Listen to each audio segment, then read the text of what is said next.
little over 2 years ago, the Salem City Council considered a proposed ordinance that would make it unlawful for a person to sit or lie down on a sidewalk or leave personal property unattended on a sidewalk between 7 in the morning and 9 at night, and would also prohibit camping on a sidewalk at any time.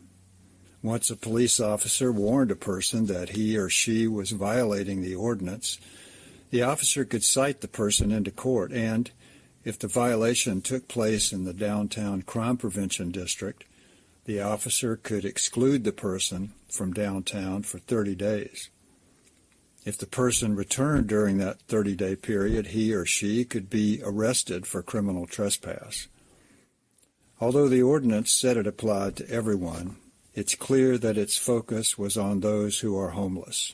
Now, the City Council rejected that ordinance and voted instead to establish a Downtown Homeless Solutions Task Force. The task force met 6 times between February and August 2018 and adopted a number of recommendations, including providing public toilet facilities that are open 24/7, a hygiene center with showers and laundry facilities, and secure storage lockers for personal belongings. The task force did not recommend the enactment of a sit-lie ordinance. Now, earlier this year, the city manager, at the direction of the mayor, quietly shopped around another sit-lie ordinance. Although it's virtually identical to the one that was killed 2 years ago, it got the support of 2 councilors, Kaiser and Hoy, who had opposed it before, and it was put on the City Council's July 22nd agenda. However, when the word got out about it, it was pulled. Since then, the city, apparently still intent on pursuing it, has held 2 forums and an open house to answer questions and take comments about it.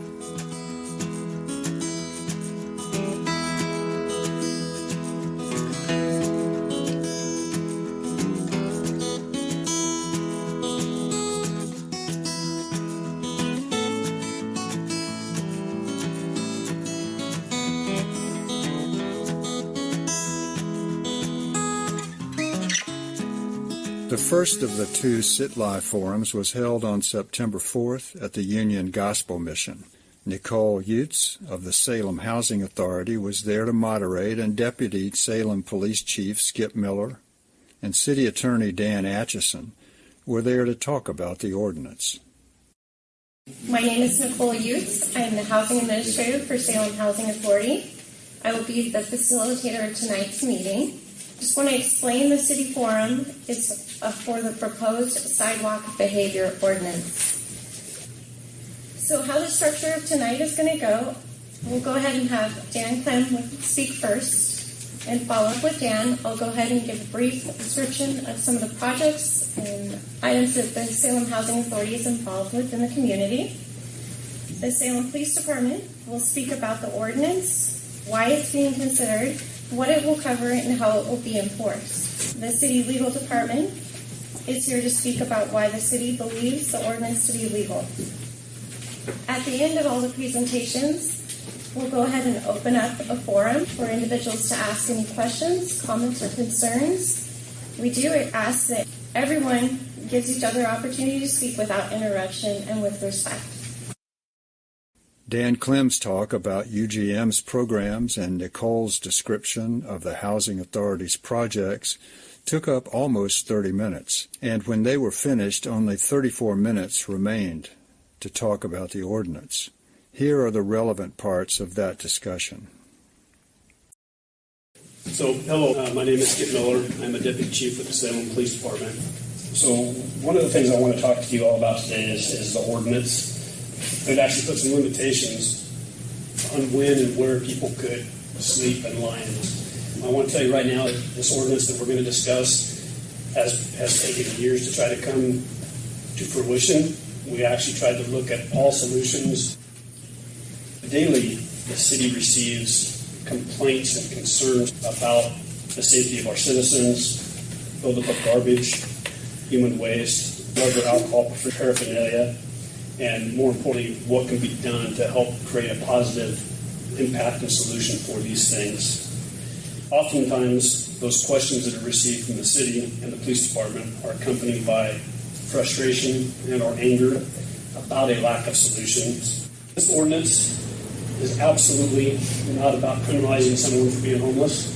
What we are going to be talking about with the ordinance is behaviors. So right now, there is a lot of things that people can do to frustrate our community that makes homeless people feel unsafe for various reasons, but we do not have ability to do much except for, and I think we are pretty successful. I hope that the people that have experienced this could actually testify to this. I think our officers are very successful about trying to find ways to gain willful compliance and offer help.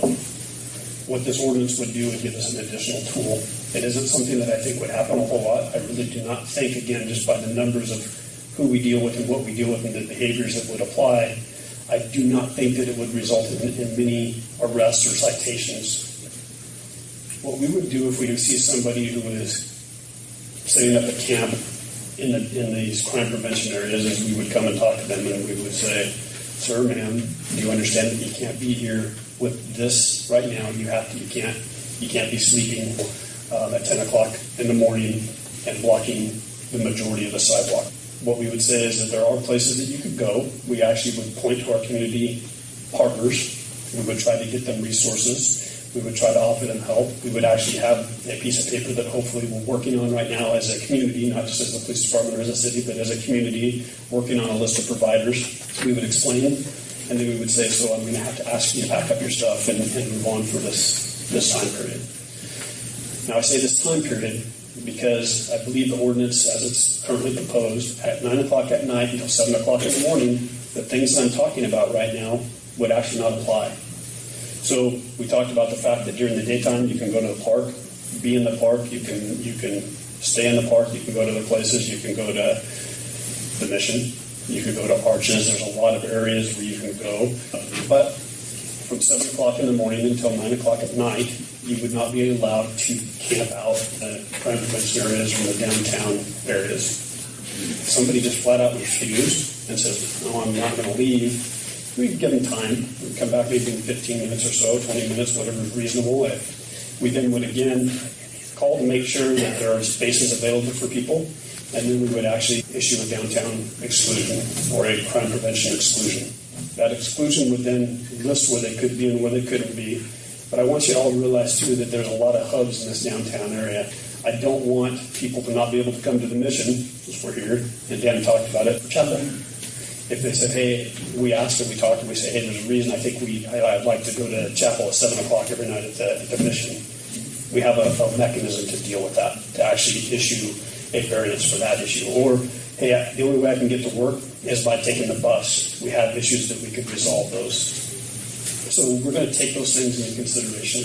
But if at the end the answer is, "I'm not leaving," we now have an ability to say, "Well, you have to, and now you're going to be excluded." So you would get the downtown exclusion. Again, I say downtown exclusion. It's actually crime prevention exclusion. But you would get the exclusion, and then you would leave. But if you still decided you would not leave, unfortunately at that point, and again, I'm going to tell you that I think it would be a very rare situation, but at that point, you could be arrested for trespass. I hope that gives you an idea, if there was any questions before, about what it is that we would be looking at and what the ordinance would entail and how we would go about applying it. And I hope that you would agree that this would be done and that you understand at least that it has been thought out in a way that tries to be compassionate and empathetic to everyone involved. And it is designed for everyone's safety and the welfare of the community as a whole. Was there anybody else that was set to speak? This was billed as having an hour for comment, and this is probably the only opportunity for some in the community to comment. We're now down to less than 30 minutes left for comment. Okay, so at this time, we're going to go ahead and open it up for any comments or questions. My name is Bob Francis. I'm a concerned citizen.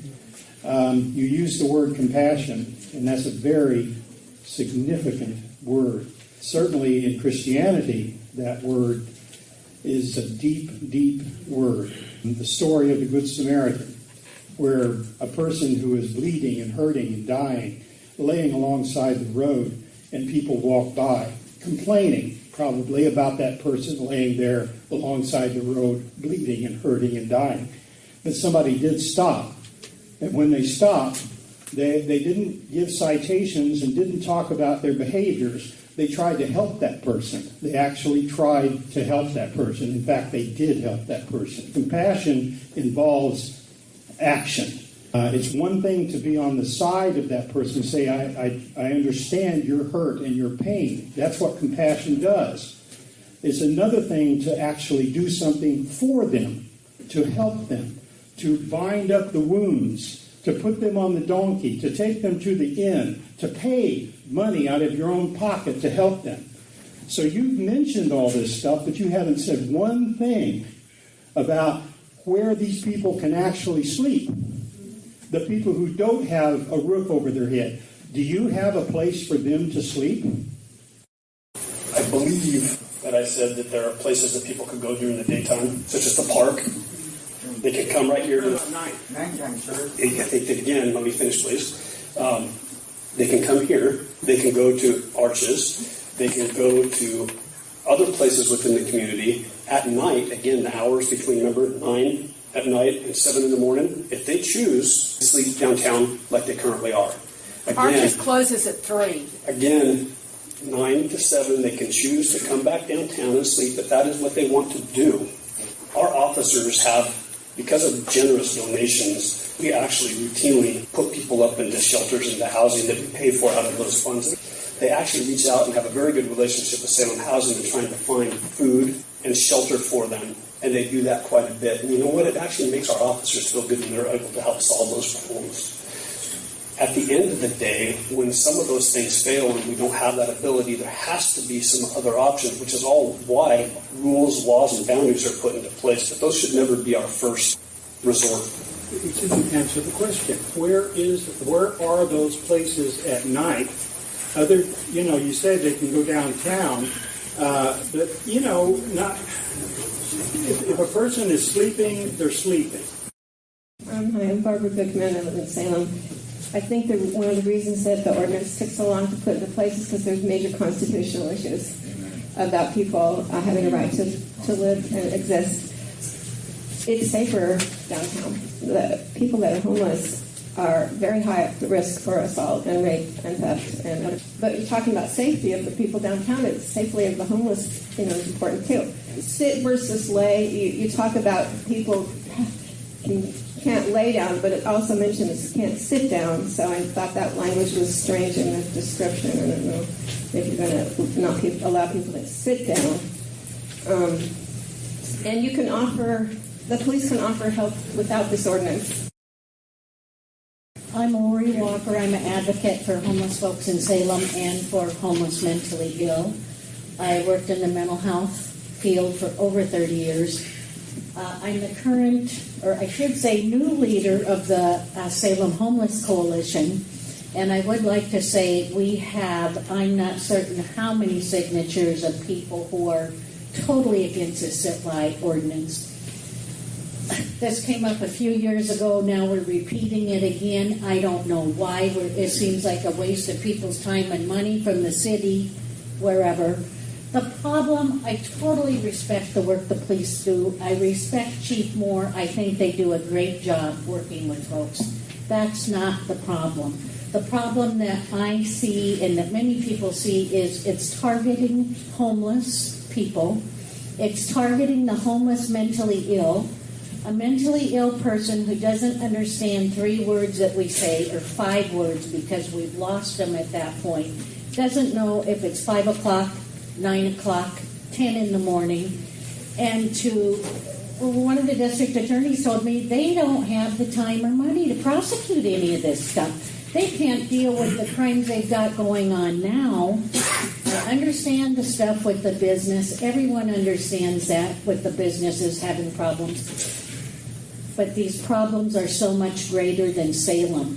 It's not being addressed in a state level by our governor, by our county, by people who are discharging people from the state hospital to the gospel mission doors after millions of dollars have been spent on them stabilizing for 3 years or 5 or 10 or whatever.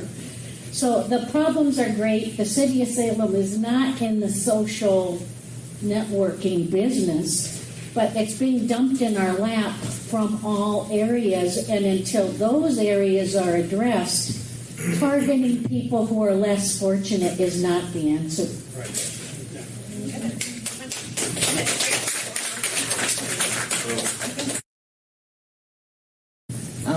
As far as the officers showing us compassion, we haven't got a lot of that.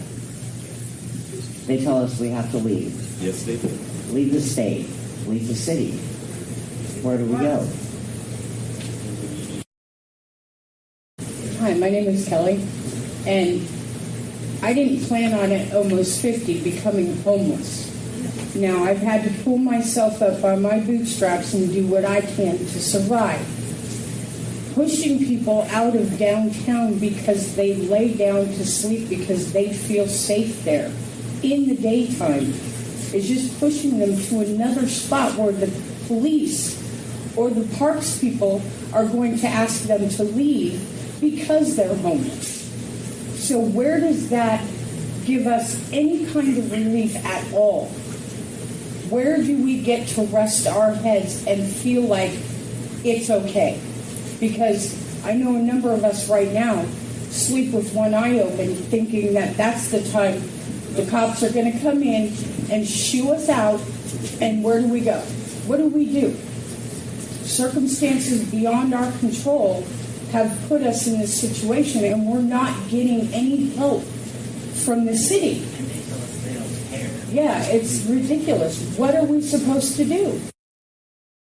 I didn't choose to be homeless. I was hit by a car. I'm an electrician. 20 years in the trade. I've lost everything. You said the City of Salem Police Department contacts the Salem Housing Authority, so that means you're with Salem Housing Authority? I am Salem. Okay. Do your programs exclude for any reason whatsoever?